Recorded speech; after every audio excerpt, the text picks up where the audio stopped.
I think that's the type of thing we're looking for. More home industries. We've got a lot of restaurants. You know, I don't know if we need any more of that. I'd like to see more family-oriented stuff in town. You know, things to do, activities when it's raining so that people camping within Valley can do something. I'd like to see some more encouragement along those lines. But the basic industry I would be supporting and looking for is people who are here and can work from home. They can be in the community. They can be active. They, you know, hopefully would volunteer to be on the fire department, help out with the ambulance squads, and those areas where we need local people to get involved. And I'd like to encourage people to come here and be local people. Thank you. Mr. Steen, what other types of industry would you propose for Shandaken? I think Ken has a great point from the working at home standpoint. You know, I mean, that'd be great. People always love that. I mean, like you said, you know, being able to get your kids off the bus and stuff like that, it's amazing. We already do have a couple new industries. The brewery, you know, the breweries that have sprung up, that's amazing. They have people there all the time that pack. We also have the Esopus Creel right down the road, which you know, teaches people how to fly fish. But we still also have, you know, stuff that's still here: the shops, the restaurants, the hotels, the places to go to, spa. Just a little plug there.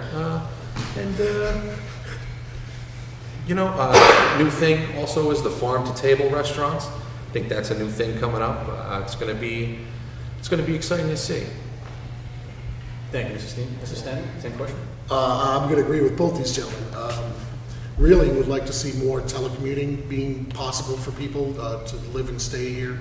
But again, as Kyle pointed out, I think activities that really, or businesses that connect people with nature and get them out and about in the town. The Esopus Creel is a perfect example of that. I mean, they've set up shop, they're doing fly fishing tours.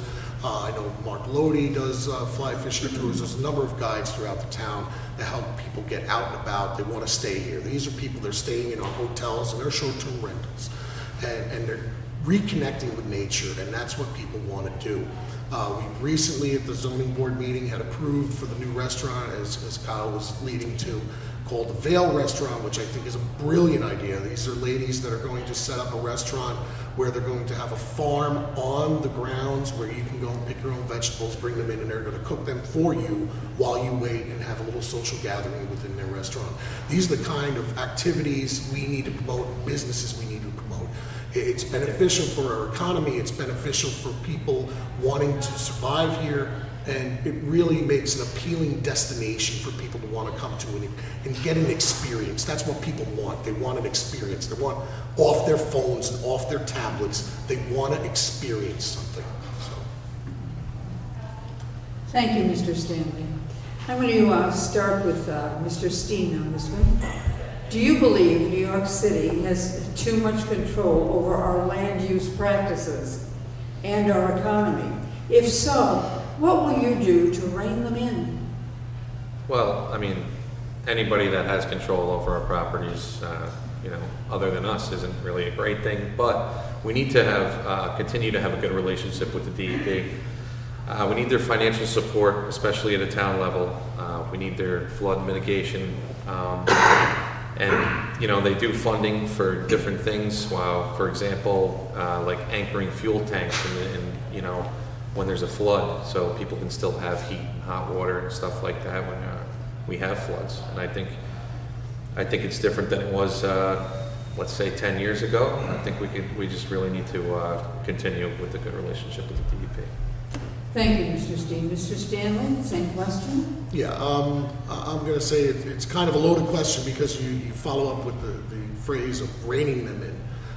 Again, we have our issues and our tribulations with the DEP, but they've been a good partner as far as I've been concerned with the town.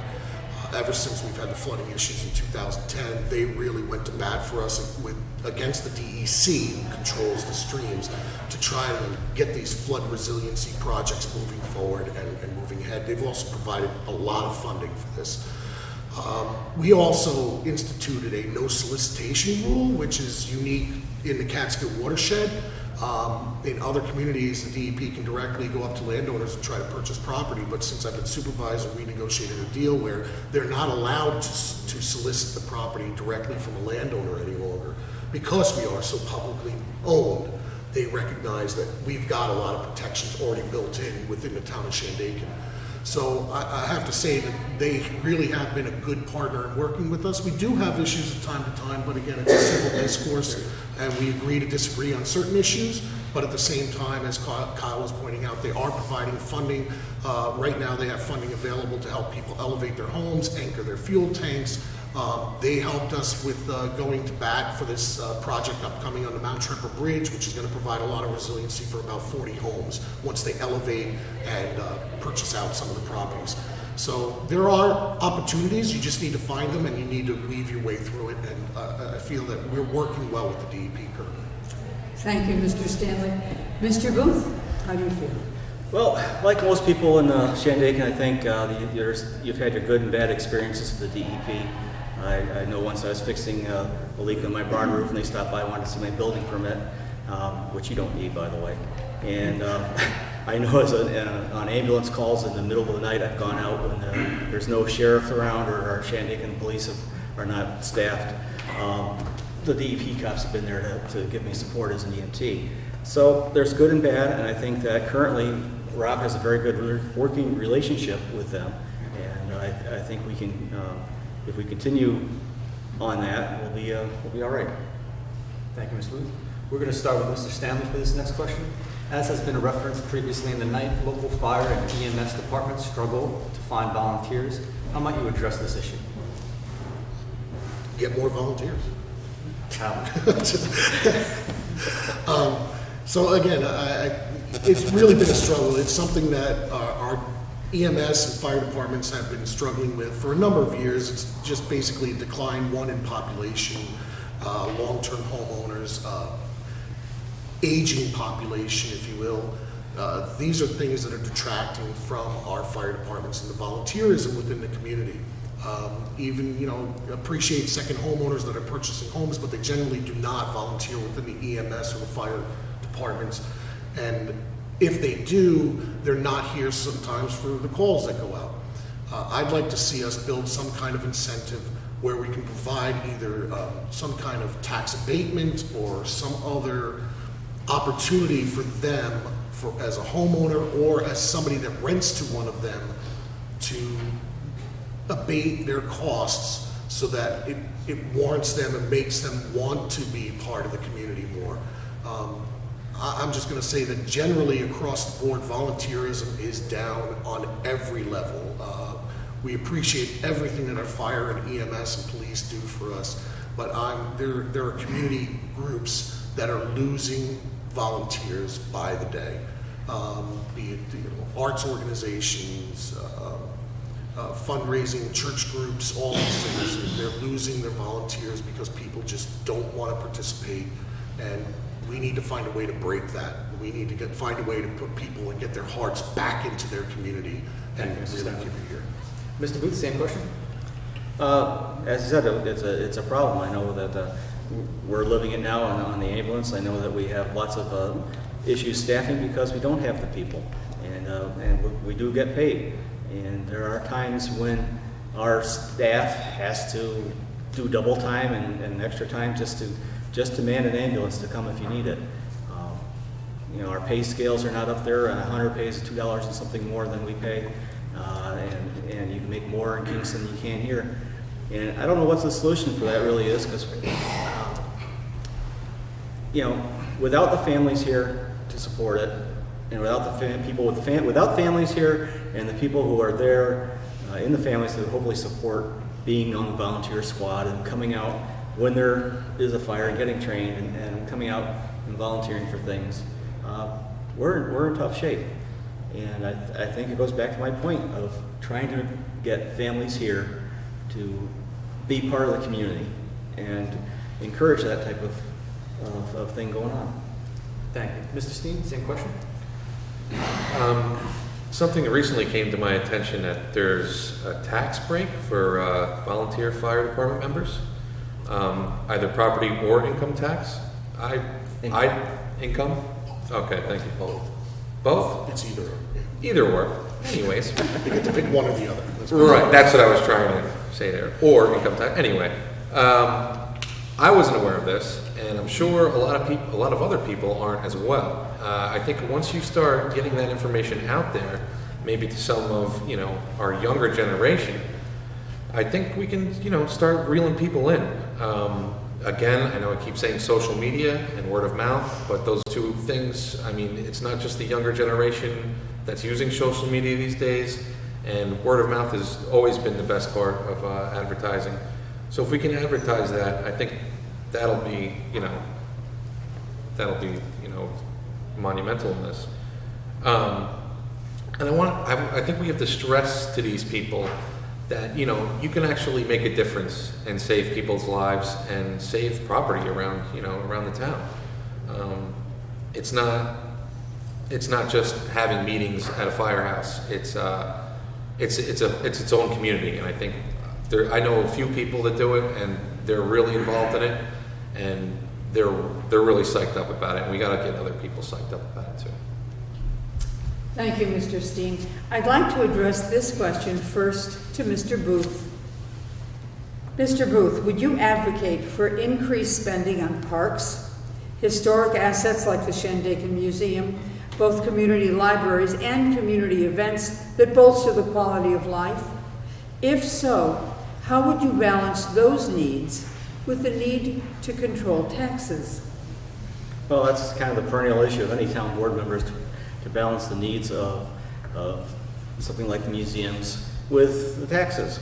You don't want to have taxes going up, but we do need to support our museums. And I'm a firm believer we've got to support our historical institutions like that. I think we should have good parks, places for people to be and recreate in. If you look at New York State and Vermont, Vermont spent a lot of money a while ago on increasing their state campgrounds, and they got a lot more business from New York until New York started spending money on their parks and campgrounds. And I think the same thing can be reflected locally. I think we'd have to look at what sort of needs we have, what sort of increases they want, and I think we'd have to look at balancing that with how it's being used, if it's being used properly to a certain level, and if it is, then we should find a way to support it. If something is not being used, then we support it in a different way, perhaps, or find a different avenue for people to do it. And if the swing sets are out of date and nobody goes there because of that, we should replace the swing set and build a different playground. But finding money for that is always the issue. And I'd have to say, elect me and we'll figure it out. Thank you, Mr. Booth. Mr. Steen, same question. As far as the parks go, we need to keep these places for the youth and as well as for everyone else. I mean, they're a wonderful thing to have around town.